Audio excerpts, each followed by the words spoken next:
श्री शिवाय नमस्तुभ्यम। दोस्तों, creative India by Anushree channel में आप सबका बहुत स्वागत है। दोस्तों, आज की वीडियो में कार्तिक मास में पड़ने वाली शुक्ल पक्ष की एकादशी तिथि पर विशेष क्या करें, अपनी मनोकामना पूर्ति के लिए विशेष उपाय क्या करें। कार्तिक मास भगवान श्री हरि विष्णु को अति प्रिय है। मास में पड़ने वाले प्रदोष तिथि पर भगवान श्री राम, भगवान श्री कृष्ण के मंदिर में यदि आप एक दीपदान कर देते हैं, यह विशेष दीपदान की विधि अलग है। इस दीपदान को आपको कैसे करना है, कब करना है और कौन इस दीपदान को कर सकता है, सभी बातें आज के इस वीडियो में शेयर करने वाली हूँ। प्रदोष के दिन प्रदोष काल की पूजा का शुभ मुहूर्त क्या होगा, यह भी इस वीडियो में बताने वाली हूँ। साथ ही भगवान शिव की पूजा कैसे करें, ये सभी बातें आज के इस वीडियो में शेयर करने वाली हूँ। तो वीडियो को आप अंत तक जरूर सुनिएगा। शुरू करते हैं अपना वीडियो। दोस्तों, प्रदोष तिथि, प्रदोष का व्रत जो भी व्यक्ति धारण करता है, जो भक्त धारण करते हैं, प्रदोष का व्रत सर्व सुख संपत्ति देने वाला व्रत कहलाता है।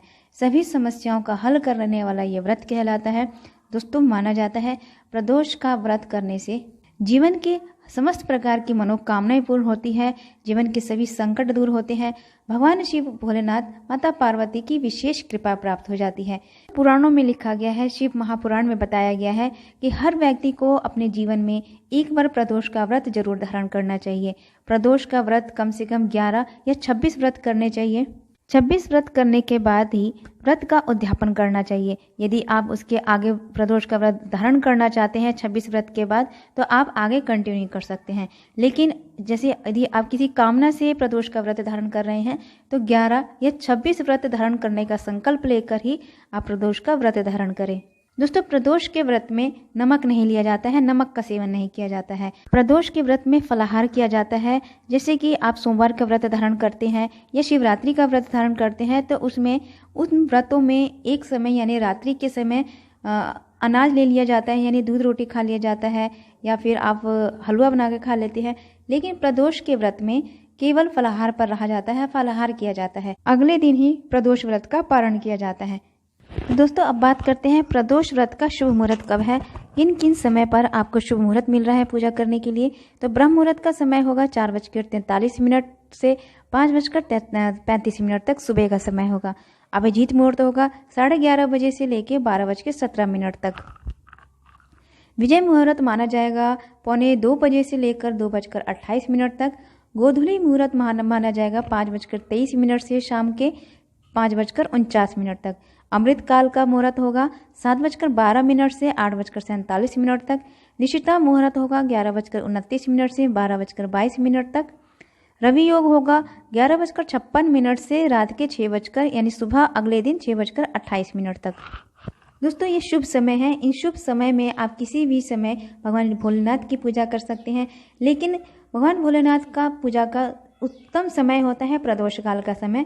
प्रदोष काल के समय में प्रदोष की पूजा करने से सर्वपूर्ति मनोकामना पूर्ण होती है। और इस बार यह व्रत शनिवार को पड़ रहा है, तो शनिवार के दिन पड़ने वाले प्रदोष व्रत को शनि प्रदोष कहा जाता है।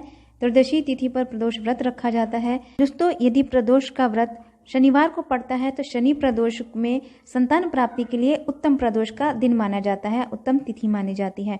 तो जिन माताओं के संतान नहीं है, वे संतान प्राप्ति के लिए शनि प्रदोष का व्रत धारण कर सकती हैं। यदि आप व्रत नहीं भी कर रहे हैं, तो शनि प्रदोष के दिन कुछ उपाय कर सकते हैं, मंत्र जाप विधि विधान से कर सकते हैं, भगवान भोलेनाथ की पूजा कर सकते हैं, यदि आप व्रत भी धारण नहीं कर रहे हैं। अब बात करते हैं शनि प्रदोष के दिन आपको पूजा कैसे करनी है। तो सबसे पहले प्रदोष के दिन सुबह जल्दी उठें, ब्रह्म मुहूर्त में उठें, गंगा जल से स्नान कर लें, क्योंकि कार्तिक मास का दिन है। कार्तिक मास के जो भीष्म पंचक का तृतीय दिवस होता है ये, तो तृतीय दिवस के दिन आप गंगा जल से स्नान करें, फिर भगवान सूर्यदेव को जल अर्पित करें। उसके बाद माता तुलसी का पूजन करें, क्योंकि कार्तिक मास में तुलसी पूजन का विशेष महत्व माना जाता है। तत्पश्चात अपने मंदिर को शुद्ध करें, स्वच्छ करें, एक साफ सुथरा आसन बिछाकर उस पर बैठकर सभी देवी देवताओं का आवाहन करें। भगवान श्री गणेश का सर्वप्रथम पूजन करें। उसके बाद अपने हाथ में थोड़ा सा गंगा जल, अक्षत या पुष्प लेकर अपने व्रत का संकल्प लें। या फिर आप व्रत नहीं धारण कर रहे हैं या कोई अपनी मनोकामना पूर्ति के लिए आप कोई उपाय कर रहे हैं, तो उस उपाय के लिए भी आप उस दिन अपने हाथ में गंगा जल, पुष्प लेकर अपने उपाय की कामना के लिए संकल्प जरूर लें। दोस्तों, माना जाता है बिना संकल्प किए हमें उस व्रत की या फिर जो हम उपाय कर रहे हैं उसमें शुभ फल की प्राप्ति नहीं होती है। तो संकल्प जरूर लेना चाहिए। दोस्तों, आज का दिन बहुत ही शुभ संयोग बन रहा है, जैसे कि इस कारण से इस दिन का धार्मिक महत्व कई गुना बढ़ जाता है। इस दिन देव उठनी एकादशी व्रत का पारण है, तुलसी विवाह है, प्लस शनि प्रदोष व्रत भी है। तो आज के दिन यदि आप अपनी कामना पूर्ति के लिए कोई विशेष उपाय करते हैं, भगवान भोलेनाथ की पूजा करते हैं, साथ ही भगवान श्री कृष्ण, भगवान श्री राम की पूजा करते हैं, श्री हरि विष्णु की पूजा करते हैं, तो मन की समस्त प्रकार की मनोकामनाएं पूर्ण होती हैं। तो दोस्तों, आज के दिन आपको विशेष क्या करना है? सबसे पहले आप मंदिर जाएं, मंदिर जाकर भगवान शिव का जल अभिषेक करें, पंचामृत से स्नान अभिषेक करें, धूप दीप ज्योत प्रज्वलित करें, भगवान शिव की प्रिय वस्तुएं बिल्व पत्र भांग धतूरा अर्पित करें। फिर वहीं पर थोड़ी देर बैठकर ओम नमः शिवाय मंत्र का 108 बार अपने समय के अनुसार जाप करें। अपनी झोली पसार कर भगवान भोलेनाथ से कामना कर अपनी प्रार्थना करें। अपनी कामना के लिए दिन भर फलाहार करते हुए, व्रत धारण करते हुए, संध्या काल के समय साफ सुथरे होकर नहा धोकर स्वच्छ वस्त्र धारण करके, यदि आप नहीं नहा पाते हैं तो हाथ मुंह धोकर केवल वस्त्र बदल दीजिए। वस्त्र बदलकर साफ सुथरे वस्त्र पहनकर मंदिर चले जाएं। भगवान शिव का स्नान अभिषेक करें, जल अभिषेक करें, भगवान शिव की प्रिय वस्तुएं बिल्व पत्र भांग धतूरा अर्पित करें। शाम के समय की गई पूजा भगवान भोलेनाथ तुरंत सुनते हैं, शीघ्र अतिशीघ्र मनोकामना पूर्ण होती है। तो दोस्तों, अब बात करते हैं आज के दिन आपको विशेष क्या करना है और दीपदान कैसे करना है, क्योंकि कार्तिक मास में दीपदान का विशेष महत्व माना जाता है। बहुत ही शुभ फल की प्राप्ति होती है। यह विशेष दीपदान आपको भगवान श्री राम, श्री कृष्ण या श्री हरि विष्णु के मंदिर में करना है और मन की समस्त प्रकार की मनोकामना पूर्ति करने वाला यह दीपदान है। यह दीपदान की विधि कुछ अलग है। यह दीपदान आपको रुई की बत्ती से नहीं करना है। श्री हरि विष्णु के पूजन में जो दीपदान किया जाता है उसके कुछ नियम होते हैं, कुछ विधि विधान होते हैं।